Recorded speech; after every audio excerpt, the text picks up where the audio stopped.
delve into the captivating world of architecture, where innovation meets aesthetics and dreams transform into tangible structures.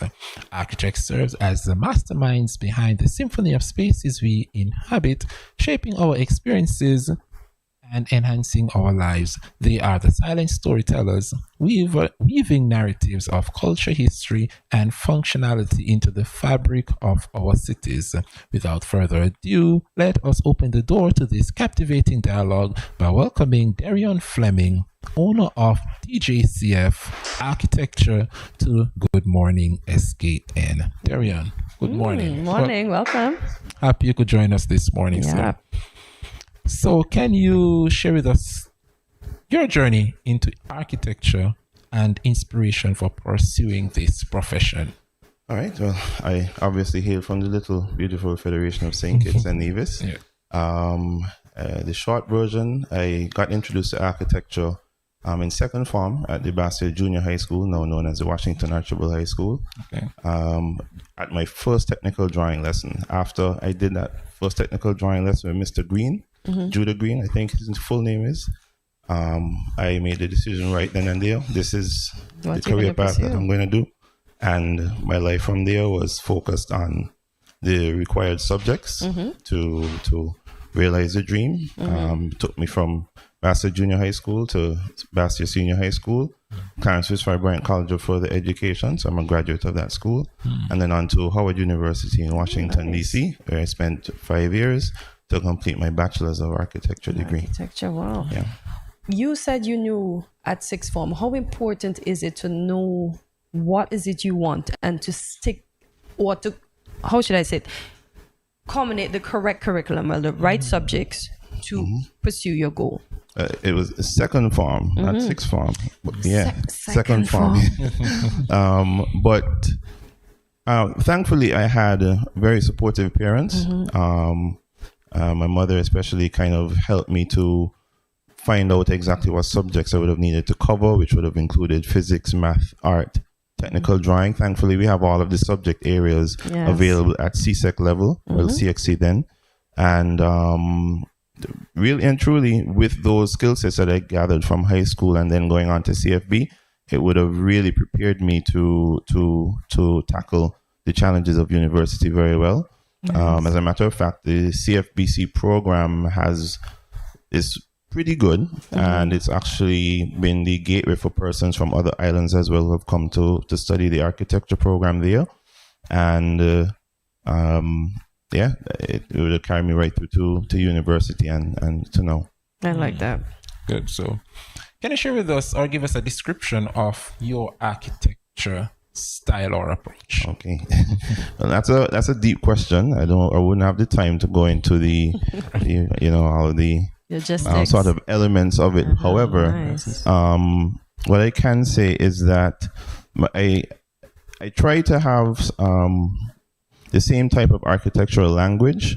So most of my buildings would sort of look the same, but then there's a certain individuality that it would come with from client to client. I would often tell clients I don't copy houses, I don't copy designs, because every environment is different. If I take a design from a lot that looks really nice, say in Shadwell, and I carried it over to Boyd's, the views, the direction the wind comes from, where the sun hits or is exposed to the land is completely different. The slope requirements might be different, and so as the gentleman, I didn't get your name, Andre beautifully presented it as to what architecture is. He called it creating a symphony of spaces. That's really the gist of what we do. No symphonies are alike. No, indeed. No two songs are alike. Let's talk about the inevitable competition, not other architects, but the fact that AI and technology is becoming more and more. Are you concerned about your career, or will they always need the manpower at the helm? Well, the complexities of architecture vary from project to project. I can see a benefit to having AI even take control in certain measures where smaller scale projects are concerned, where you might need to have a sort of repetition, right? I know that right now they have a form of 3D printing that they use to build houses. They have that technology that exists right now. You know, you can buy a 3D printer to print out anything, a cup, you know, organs, equipment, and they do that right now. But when it comes to larger scale projects, mega projects, skyscrapers, really large residential buildings, and I think that where AI fits in would be to partner and help to bolster the creative juices that various architects would have. It's something that I've looked into as well to sort of boost the productivity coming from my office. So I see it being something that's advantageous for persons to use rather than something that should be sort of frowned upon or discarded. Okay, good stuff. And Derionne, I mean, you just spoke about your office. You're the owner of D.J.C.F Architecture. There are other architects out there, but what is it? What sets your architecture firms above the rest that's out there? To be honest, I take longer than most people. Take longer. Sometimes I overcommit myself. I have a genuine desire to want to help people, and I think that in itself would sort of determines sort of how long I take to do things. But I'm also very methodical and careful in what I present. I don't believe that somebody should have something for the sake of having it, especially because it's a really large investment that some persons will make. In some cases, it's the largest investment that some persons would make. And so my meetings, for example, are very hands-on, very involved. I get to know my clients. We get to know the land, they get to know the design. I sort of walk them through the spaces, make sure they're clear on the understanding of what 12 feet by 12 feet means in terms of a room, what 14 feet by 12 feet feels like, what their living space might feel like, you know. And I don't think some people do it as well, but I don't think that all persons sort of take it on as their baby. You know, for some persons it's a means to an end, and that's totally understandable. In instances like that, it's just about, you know, clicking out some quick work and satisfying a need, and some clients require that. But for me, I think persons come to me because of the experience of taking long, but ultimately being very pleased with the product that they received. I like that. You said being pleased with the product, so I want to know, what are some of your favorite, or you feel your most accomplished buildings that you have out there, Derionne? I'm not going to show favoritism, but I will say that I'll put it like this. In some instances, persons allow their architect to work with them from start to finish. In other instances, all persons are looking for a plan, and then they take the helm and do it from there. But I'm sure that most of my clients and clients who've worked with architects that sort of guide them and hold their hand from start to finish are ultimately more pleased with the result than if they sort of took on the burden of trying to pick every finish, every lighting fixture, every faucet, or the countertop, the tile. I mean, there's so many things that are factored in. But when you have the creative eye sort of working with you from start to finish at a cost, be specific. It all most times always works out to be the most beautiful work of art. Oh, nice.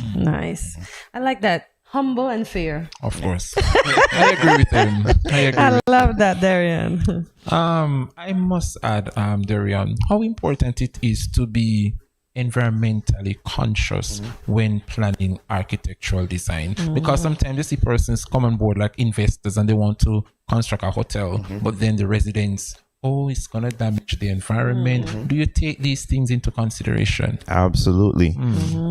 That would be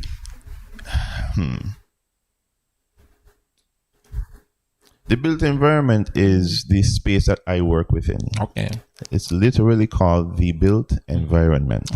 So to disregard it or not take it as the most prominent thing that informs what I create and other architects create would be to not be an architect, really. Right? We're trained to pay attention to, like I mentioned, what the sun does, what the wind does, where the views are. In some instances, depending on where the lot is, you'd have to consider what somebody else might build in the future. And even that can inform how the design unfolds, because you don't want your view to get blocked. Yes. You don't want your wind to get blocked. True. The person might build a house a certain height. You don't want them to be able to look into your property. Yes. And so all of these things sort of inform what or how these things ultimately are done. Wow. All I'm seeing is beautiful structures. Let's talk about the overview of your firm before we continue. Its mission, its vision, and well, we know you've been speaking about the unique approach to design. So let's talk about the mission and the vision. Okay. Are they being realized and accomplished thus far? I would say for the most part, yes. Okay.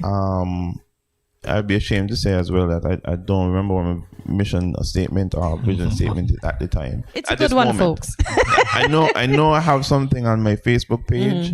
To be honest, I feel like it's sort of changed. Okay. In that when I left university and came back home, all I was focused on is I just want to create buildings. I just want to make sexy designs and make because I feel like I often say this to people as well. What I do for a living is what God put me on earth to do. Yes. There's nothing else that I'm born or built to do, right?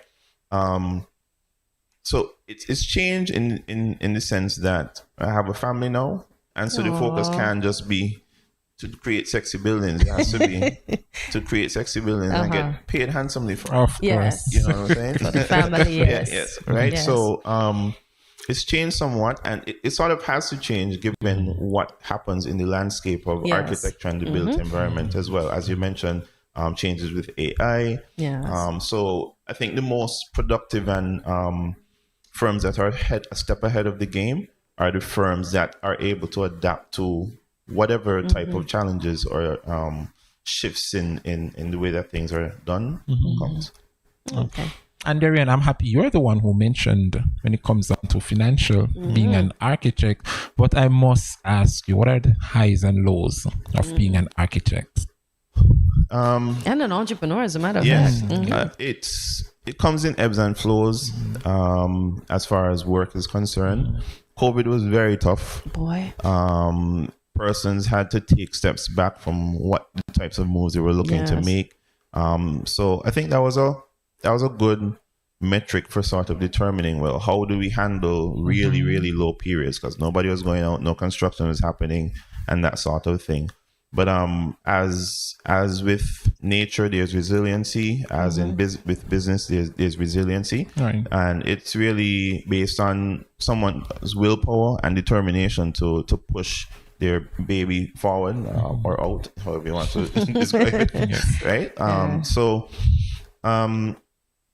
there have been highs and there have been lows. I've been a 2 to 3 person firm, and I'm down to just a 1-person firm for the time being right now. As I try to navigate the architectural space and business practice as well.